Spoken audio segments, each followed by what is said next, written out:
தருணமிதுவே வயலண்டையில் செல்வ சேவான் போவாசனை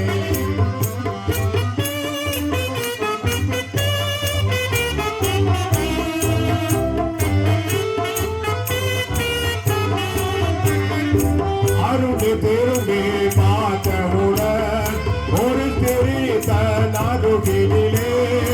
அருள் திரும்பி பார்த்தவுடன் ஒரு தெரித்த நடுகிலே அடுத்திருப்பது பார்த்தவுடன்